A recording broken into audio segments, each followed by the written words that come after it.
Hello guys, welcome to my YouTube channel time to study and art. इस video में हम BPSC 132 के second block का 4th unit cover कर रहे हैं और इस यूनिट का नाम है बेसिक फीचर्स मींस मूलभूत विशेषताएं। इससे पहले इस यूनिट की 2 वीडियोस अपलोड हो चुकी हैं। अगर आपने वो नहीं देखी है तो चैनल की प्लेलिस्ट में जाकर आप वो देखिए। उन वीडियोस का लिंक मैं इस वीडियो के डिस्क्रिप्शन में भी शेयर कर दूंगी, तो आप वो देखिए। वो वीडियोस आपके लिए बहुत इंपॉर्टेंट होने वाली है क्योंकि मैंने उसमें इंपॉर्टेंट टॉपिक्स कवर कराए थे। भारत शासन अधिनियम और संविधान की विशेषताएं, इन 2 टॉपिक पर हमने डिस्कशन किया था उन वीडियोस में। इस वीडियो में हम आपातकालीन प्रावधान क्या होता है इस टॉपिक पर डिस्कशन करेंगे। देखिए, कोई भी संविधान होता है तो उसमें जैसे कि हमारा भारत का संविधान है, उसमें हमें कुछ प्रावधान दिए गए हैं। देश में दंगे होने पर आपातकाल तब लगाया जाता है जब देश में दंगे होते हैं, या तो आंतरिक दंगे होते हैं या फिर बाहरी कोई दूसरा देश बाहरी हमारे देश पर आक्रमण कर देता है, या फिर युद्ध की स्थिति होती है, तब आपातकाल लगाया जाता है। वित्तीय आपातकाल लगाया जाता है। वित्तीय आपातकाल तब लगाया जाता है जब वित्तीय फाइनेंशियली कंडीशन देश की या फिर देश के किसी भाग की फाइनेंशियल कंडीशन खराब हो जाती है, तब लगाया जाता है। और एक राष्ट्रपति शासन तब लगाया जाता है जब किसी राज्य का जो सरकार है वो केंद्र सरकार के निर्देशों का पालन नहीं कर रही है या फिर संविधान का पालन नहीं करे, संविधान का विरोध करे, तो तब लगाया जाता है। तो इस तरह से 3 प्रकार के आपातकाल होते हैं। 3 प्रकार की इमरजेंसी होती है जो हमारे संविधान द्वारा केंद्र सरकार को प्रदान की गई है। और जो आपातकाल होता है वो राष्ट्रपति के द्वारा लगाया जाता है। तो उसमें बताया जा रहा है कि स्थिति को नियंत्रित करने के लिए ही आपातकाल का प्रावधान हमारे संविधान में दिया गया है। अब देखिए, यहाँ पर बताया जा रहा है हमारे संविधान के भाग 18 और आर्टिकल 352 से लेकर 360 के बीच आपातकाल का प्रावधान का वर्णन किया गया है। हमारा जो संविधान का भाग 18 है उसमें बताया गया है आपातकालीन प्रावधान के बारे में। उसमें बताया गया है 352 से 360 के बीच है। और ये भी बताया जा रहा है, इसमें इम्पोर्टेंट इन्फॉर्मेशन है, आपातकालीन प्रावधान जो ये विषय है ये कहाँ से लिया गया है। आपातकालीन प्रावधान होना चाहिए, ये हमारे संविधान में कहाँ से लिया गया है, तो वो जर्मनी के संविधान से लिया गया है। अब इसमें वही बताया जा रहा है 3 प्रकार के आपातकाल होते हैं। पहला है 352, आर्टिकल 352 के तहत लगाया जाता है राष्ट्रीय आपातकाल, जिसको हम नेशनल इमरजेंसी भी कहते हैं। फिर सेकेंड आपातकाल जो है वो ये है कि 356 के तहत लगाया जाता है, आर्टिकल 356 के तहत, जिसे हम राष्ट्रपति शासन, राज्य आपातकाल और संवैधानिक आपातकाल भी कह सकते हैं, कॉन्स्टिट्यूशनल इमरजेंसी। फिर उसके बाद तीसरी तरह का जो आपातकाल है वो है आर्टिकल 360 के तहत लगाया जाता है वित्तीय आपातकाल, यानी कि फाइनेंशियल इमरजेंसी। तो 3 तरह के आपातकाल हैं, इसमें हम एक एक करके देखेंगे। सबसे पहले ये वाला आपातकाल देखेंगे, फिर सेकंड ये वाला और थर्ड ये वाला। तो चलिए पहले स्टार्ट करते हैं राष्ट्रीय आपातकाल। राष्ट्रीय आपातकाल क्या होता है? राष्ट्रीय आपातकाल जब लगाया जाता है जब कोई युद्ध हो रहा होता है, हमारे देश का किसी दूसरे देश के साथ युद्ध हो रहा है, या फिर किसी देश ने भारत पर आक्रमण कर दिया है, तो तब राष्ट्रीय आपातकाल लगाया जाता है। राष्ट्रीय आपातकाल जो होते हैं वो 2 तरह के होते हैं। मैं बताती हूँ आपको, 2 तरह के होते हैं। पहला तो होता है बाह्य आपातकाल और दूसरा होता है आंतरिक आपातकाल। तो बाह्य आपातकाल तब लगाया जाता है जब कोई देश भारत पर आक्रमण कर देगा या फिर युद्ध की स्थिति होगी, तब लगाया जाएगा। आंतरिक आपातकाल तब लगाया जाता है जब भारत में ही विद्रोह हो जाएंगे, क्रांति हो जाएगी सरकार के खिलाफ, या फिर किसी भी वजह से विद्रोह शुरू हो जाएंगे, क्रांति हो जाएगी, सशस्त्र विद्रोह होंगे, तब आंतरिक आपातकाल लगाया जाएगा। अभी हम आगे डिस्कशन करेंगे कि ये दोनों आपातकाल कब लगे थे। तो मैं आपको एग्जाम्पल के तौर पर बता देती हूँ। आंतरिक आपातकाल हमारे देश में 1975 में लगा था, जब इंदिरा गांधी की सरकार थी। आपने पढ़ा होगा 12th क्लास में भी इसके बारे में, और अगर आपने नहीं पढ़ा है तो हम आगे पढ़ेंगे, आगे भी बताया जाएगा इसमें। तो ये 75 में लगाया गया था आंतरिक आपातकाल, और बाह्य आपातकाल लगाया जाता है 1962 और 1971। 1971 में जब 2 बार हमारे युद्ध हुए थे, 1962 में इंडो चाइना युद्ध हुआ था और 1971 में इंडो पाक युद्ध हुआ था, तो तब लगाया गया था।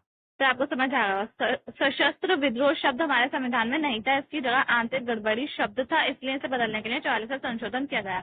सशस्त्र विद्रोह शब्द जो था उसको पहले ये नहीं था हमारे संविधान में, पहले आंतरिक गड़बड़ी शब्द का प्रयोग होता था संविधान में, लेकिन अब इसको बदल दिया गया। 44 संशोधन किया गया 1978 में, इसको बदल के सशस्त्र विद्रोह कर दिया गया।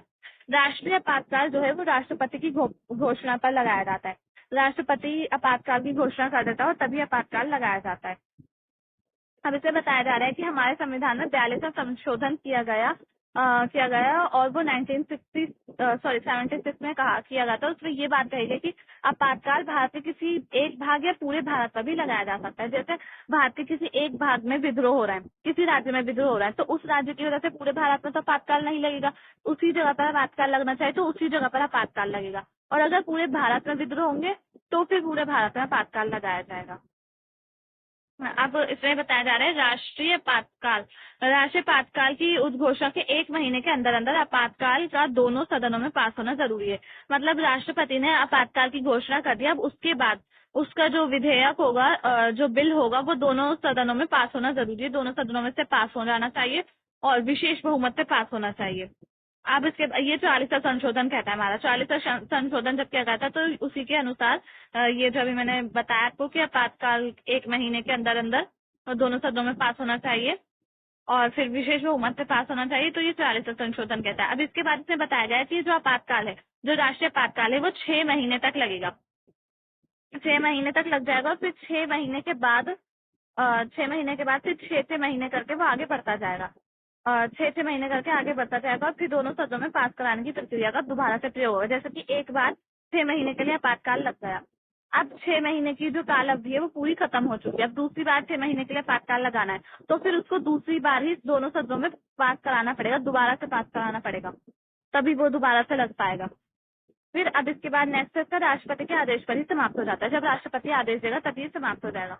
अब इसके बारे में बताया जा रहा है कि जो केंद्र राज्य के संबंध है उस पर क्या प्रभाव पड़ता है आपातकाल का। तो राष्ट्रीय आपातकाल का प्रभाव पड़ता है केंद्र राज्य के संबंधों में। जो भी जैसे कि राज्य सरकारें हैं, राज्य सरकारें जो भी राज्य सरकारों से निर्णय लेने की जो पावर होती है उनकी वो उनसे ले ली जाती है और वो जो संसद होती है वो ही राज्यों के लिए निर्णय लेती है, यानी कि राष्ट्रपति द्वारा शासन किया जाता है या फिर केंद्र सरकार कह सकते हैं हम। केंद्र सरकार शासन करती है। वित्तीय शक्ति केंद्र के पास आ जाती है, वित्तीय शक्ति भी केंद्र के पास आ जाती है और जो विधायी शक्ति होती है, कानून बनाने की जो शक्ति होती है, वो भी राज्य सरकार के पास नहीं रहती, वो भी केंद्र सरकार के पास चली जाती है। अब इसके बाद लोकसभा और राज्यसभा पर क्या असर पड़ता है, क्या प्रभाव पड़ता है। तो देश में आपातकाल एक बार लगने के बाद लोकसभा का कार्यकाल 1 साल के लिए बढ़ जाता है और फिर ये प्रक्रिया जब तक चलती रहती है जब तक आपातकाल समाप्त नहीं होता। यानी कि अगर एक बार 6 साल के लिए आपातकाल लगा तो जो लोकसभा का कार्यकाल है वो 1 साल के लिए बढ़ जाएगा। फिर उसके बाद अगर 6 महीने के लिए और से आगे और बढ़ा दिया गया आपातकाल को आगे, तो फिर 1 साल के लिए और आगे बढ़ जाएगा लोकसभा का कार्यकाल। और इसी तरह विधानसभा में भी होता है, विधानसभा का भी कार्यकाल ऐसे ही 1 साल करके लोकसभा की तरह आगे बढ़ता जाता है। अब इसके बाद नेक्स्ट है मौलिक अधिकार। तो मौलिक अधिकारों पर क्या प्रभाव पड़ता है आपातकाल का, राष्ट्रीय आपातकाल का क्या वो पड़ता है प्रभाव। तो इसमें बताया जा रहा है कि जब भी आपातकाल की घोषणा हो जाती है, आपातकाल लागू हो जाता है, तो आर्टिकल 358 के तहत राष्ट्रपति घोषणा कर देता है कि आर्टिकल 19 को निलंबित कर दिया जाए।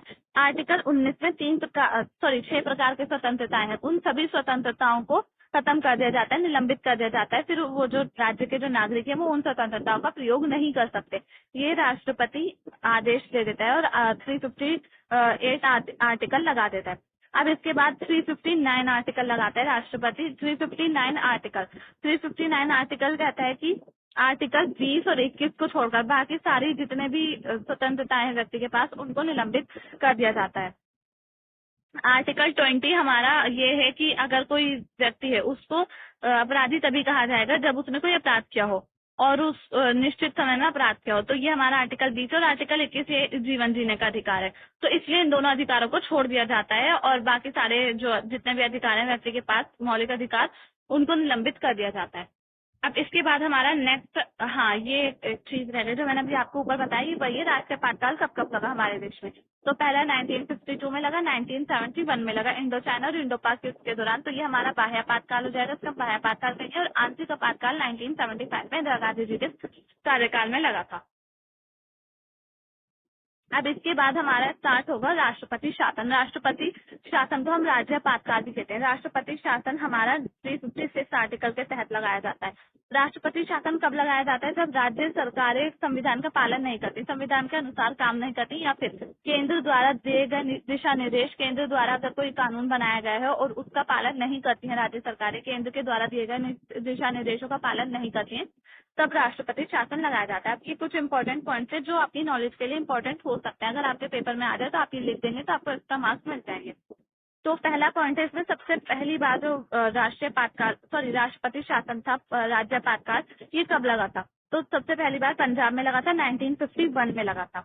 अब इसके बाद स्वतंत्रता के बाद अब तक जितने भी आपातकाल लगे हैं, राष्ट्रपति शासन जितने भी लगे, राष्ट्रीय आपातकाल की बात नहीं कर, राष्ट्रीय आपातकाल पूरे देश में लगाया जाता है। राष्ट्रपति शासन किसी राज्य में लगाया जाता है, किसी राज्य में या फिर देश के किसी भाग में लगाया जाता है। तो अब तक ये 121 बार लग चुका है राष्ट्रपति शासन।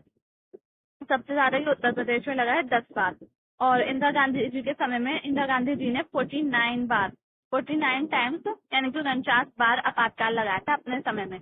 तो सबसे ज्यादा बार इंदिरा गांधी जी के समय में आपातकाल लगा है। मोदी जी के कार्यकाल में आपातकाल 7 बार लगा है, और महाराष्ट्र में लगा था लास्ट टाइम, महाराष्ट्र में नवंबर में लगा था। और ये शासन पंजाब में सबसे ज्यादा दिन लगा है, मतलब सबसे ज्यादा पंजाब में लगा है राष्ट्रपति शासन, 3510 दिन। ये देखिए यहाँ पर मैंने लिख भी रखा है कितने दिन लगाए, तो 3510 दिन लगाए। अब इसमें उद्घोषणा का आधार क्या है, यानी कि राष्ट्रपति शासन जो है वो क्यों लगाया जाता है? तो वो मैंने अभी बताया, राज्य सरकारें केंद्र के दिए गए दिशा निर्देश का पालन नहीं करती और संविधान का पालन नहीं करती, संविधान के अनुसार काम नहीं करती, और इसलिए राष्ट्रपति को ये अधिकार मिल जाता है कि वो वहाँ पर राष्ट्रपति शासन लगा दें या फिर राष्ट्रपति शासन की घोषणा कर दें। तो या तो राष्ट्रपति ये शासन कब लगाता है, या तो उसको हाई कोर्ट कहेगा, राष्ट्रपति शासन के पास हाई कोर्ट अपनी रिपोर्ट पेश करता है कि जो कि राज्य सरकार है वो सही से संविधान के अनुसार काम नहीं कर रही, तो इसलिए राष्ट्रपति जो है वो राष्ट्रपति शासन की घोषणा कर देगा। या फिर अगर हाई कोर्ट ने भी अपनी रिपोर्ट पेश नहीं की है, और हाई कोर्ट ने भी अपनी रिपोर्ट पेश नहीं की और राष्ट्रपति को ऐसा लग रहा है कि राज्य सरकारें संविधान के अनुसार काम नहीं कर रही हैं या फिर केंद्र द्वारा दिए गए दिशा निर्देशों का पालन नहीं कर रही है, तो वे बिना हाईकोर्ट की रिपोर्ट के बिना भी वो लगा सकता है राष्ट्रीय आपातकाल। अब इसमें उच्च न्यायालय का क्या योगदान होता है? तो उच्च न्यायालय द्वारा राष्ट्रपति शासन का प्रयोग निम्न परिस्थितियों में उचित होगा, यानी कि उच्च न्यायालय अपनी रिपोर्ट किस तरह से पेश करता है, क्यों पेश करता है राष्ट्रपति के पास, क्यों देता है वो अपनी रिपोर्ट, तो किन किन परिस्थितियों में देता है वो। तो पहला इसका पॉइंट है कि आम चुनाव के बाद लोकसभा में किसी भी दल को बहुमत प्राप्त नहीं होना। मतलब जैसे कि किसी राज्य में चुनाव हुए और किसी भी दल को बहुमत प्राप्त नहीं हुआ है, तो फिर जो हाई कोर्ट है वो राष्ट्रपति को ये रिपोर्ट पेश करेगा कि कोई भी नहीं है उस राज्य का शासन व्यवस्था चलाने के लिए, कोई भी दल को बहुमत प्राप्त नहीं हुआ, तो फिर वहां पर राष्ट्रपति का शासन लग जाएगा। फिर दूसरा है, बहुमत प्राप्त दल सरकार बनाने से मना कर दे और राज्यपाल के सामने बहुमत वाले कोई गठबंधन ना हो। तो ये आप तो समझ में आया होगा, जिस दल को बहुमत प्राप्त हुआ है वो सरकार बनाने से मना कर दे और किसी और दूसरे दल को या फिर गठबंधन को बहुमत ही प्राप्त नहीं हुआ। फिर तीसरा, जब मंत्री परिषद त्याग पत्र दे दे और कोई दूसरा दल सरकार बनाने की इच्छा ना रखता हो। फिर चौथा आएगा इसमें आंतरिक विद्रोह में, यानी जब सरकार सोच समझकर संविधान के विरुद्ध काम करे और इसका परिणाम जनता का विद्रोह हो। यानी कि कोई सरकार ऐसी है जो सरकार के विरुद्ध काम कर रही है, सोच समझकर काम कर रही है वैसा, और उससे जनता जो है, जनता में आक्रोश पैदा हुआ है, जनता विद्रोह पर उतर आई है, तो तब ये वाला राष्ट्रपति शासन लगाया जाता है। और भौतिक विखंडन, जैसे कि प्राकृतिक आपदा आ गई हो और संकट आ गया हो, और फिर कोई प्राकृतिक आपदा आ गई हो, संकट आने पर जो उस समय प्रेजेंट टाइम में जो उस समय की जो सरकार है, राज्य सरकार है, वो अपना जो सरकार का जो एक तरह से शासन व्यवस्था होती है वो नहीं चला पा रही है, उससे नहीं हैंडल हो रहा है, तो फिर राष्ट्रपति शासन लगाया जाता है। अब संसदीय अनुमोदन तथा कार्य समय अवधि, तो हमने अभी पढ़ा था कि जो राष्ट्रीय आपातकाल लगाया जाता है वो उसकी घोषणा के जब राष्ट्रपति घोषणा कर देता है तो उसके 1 महीने बाद लगाया जाता है, वो दोनों सदनों में पास होना पड़ता है। लेकिन जो हमारा राष्ट्रपति शासन है वो 2 महीने के बाद घोषणा के 2 महीने के बाद दोनों सदनों में पास होना उसका जरूरी होता है, 2 महीने के अंदर अंदर पास होना जरूरी होता है, जबकि राष्ट्रीय आपातकाल में सिर्फ 1 महीने का टाइम दे रखा था। अब इसमें भी यही होता है, जैसे कि राष्ट्रीय आपातकाल में 6 महीने के लिए लगता है, फिर 6 महीने करके आगे बढ़ाया जाता है, तो ऐसे ही ये वाला आपातकाल भी होता है, राष्ट्रपति शासन भी इसी तरह से 6 महीने के लिए लगता है, 6 महीने करके आगे बढ़ाया जाता है, और ये 3 साल तक लगाया जा सकता है, मतलब 3 साल तक आगे बढ़ाया जा सकता है 6 महीने करके। ये आपातकाल किसी भी सदन द्वारा सामान्य बहुमत से पास होता है।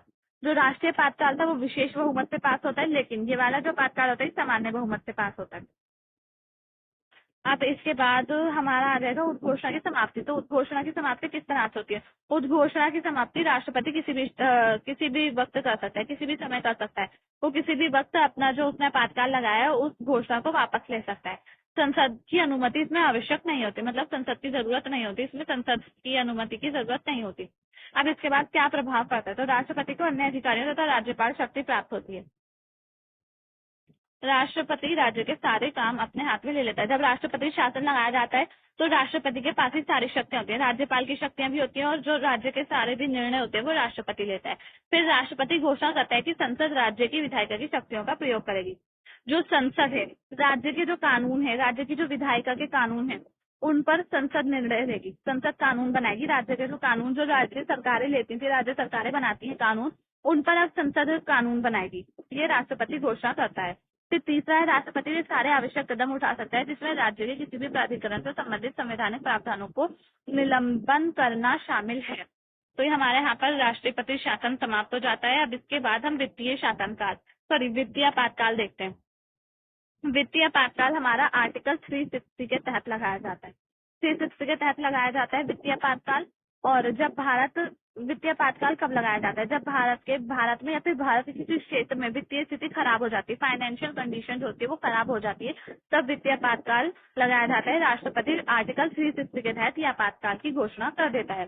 फिर इसे भी वित्तीय आपातकाल की घोषणा के बाद 2 महीने के अंदर अंदर स्वीकृति मिलनी जरूरी है। मतलब जब वित्तीय आपातकाल की घोषणा हो जाती है, जैसा अभी हमने राष्ट्रपति शासन में देखा, 2 महीने के अंदर अंदर दोनों सदनों से स्वीकृति मिलनी चाहिए, तो इसमें भी वही 2 महीने के अंदर अंदर इसको पास होना जरूरी होता है। ये भी राष्ट्रपति शासन के सामान्य बहुमत से पास होता है। दोनों सदनों द्वारा पास होने के बाद जब तक प्रभावी रहेगा, जब तक इसे वापस ना लिया जाए। यानी कि जो वित्तीय आपातकाल होता है इसका कोई निश्चित समय नहीं होता, ये जब तक प्रभावी रहता है, जब तक लगा रहता है, जब तक इसको वापस नहीं ले लेता राष्ट्रपति। यानी कि इसकी समय सीमा निर्धारित नहीं होती। सदन की पुनः मंजूरी की भी जरूरत नहीं होती। मतलब जैसे हम आगे बढ़ाते हैं, राष्ट्रपति शासन होता है 6 महीने करके 6 महीने करके आगे बढ़ता है, तो 6 महीने बाद जब एक बार लग जाते हैं तो संसद की अनुमति की जरूरत होती है। फिर दूसरी बार 6 महीने के लिए लगाना पड़ता है तो दोबारा से संसद की अनुमति की जरूरत होती है। लेकिन इसमें ऐसा नहीं होता, संसद की अनुमति की दोबारा जरूरत नहीं होती।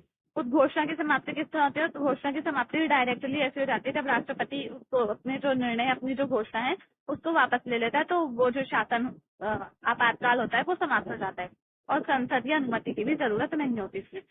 तो गाइज ये वीडियो लेंथी हो गई है, इसको हम इतना ही यहीं पर ही फिनिश कर देते हैं। अगर आपको वीडियो पसंद आए तो प्लीज लाइक करें, शेयर करें एंड चैनल को सब्सक्राइब करना ना भूलें। थैंक्स।